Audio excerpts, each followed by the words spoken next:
As the temperatures in Buffalo skyrocket to the 80s and 90s, you're going to be cranking that air conditioning. But before you do that, you want to make sure that it's working at full capacity. Of course, we're here with our Auto Care sponsors, Bob Gugino from Western New York Auto Care. Now, Bob, give me a rundown of what we want to make sure we do with our air conditioning. Well, obviously, like you said, air conditioning season is here and upon us. So when we flip that switch and we turn it on and we get warm air coming out of that dashboard, what's going on, right? Well, one of the first things we need to do is we need to get into the system, hook up the gauges, put it onto a machine like this that'll let us know what the pressures are in the system. Then we can determine whether it needs a charge of Freon, or maybe the compressor or one of the filters is plugged. Something like that is going on.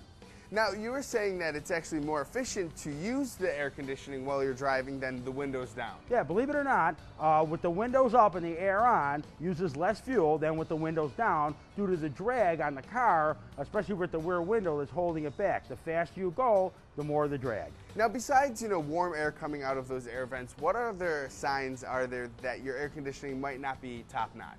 Well, usually, other than, of course, the warm air coming out of the dashboard, maybe you'd have a squealing noise or something like that, or maybe it is blowing cold, but it's blowing out of the right spots. Like it's maybe not blowing out of the center of the dashboard, and it's blowing out only on the floor or only on the top. So that's also part of the air conditioning system that needs to be serviced. So now, when we're using our air conditioning, our windows are rolled up, it's kind of hot, we don't have that fresh air coming in, and I have to admit, my car starts to smell a little funny sometimes. What does that mean? Well, what happens is mold and mildew will actually build up inside the heater and the air conditioning box inside the car.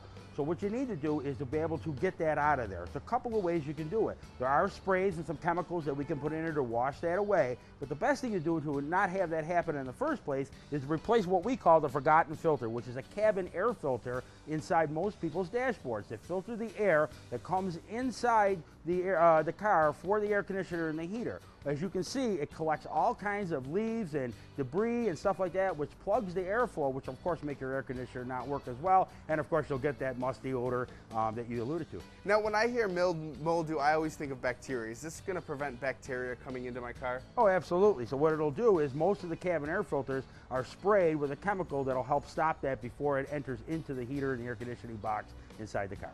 Now, of course, is this all of these things we've talked about, is that something that your Western New York Auto Care specialist can help you out with? Absolutely. We can definitely do that. Your WNY Auto Care centers can check your air conditioning systems, check your cabin air filters, and also look at any other things that you would need to do for the summer driving. All right. Well, thank you, Bob. When we're beating the heat in our air conditioning, we most certainly will think of you. Thank you.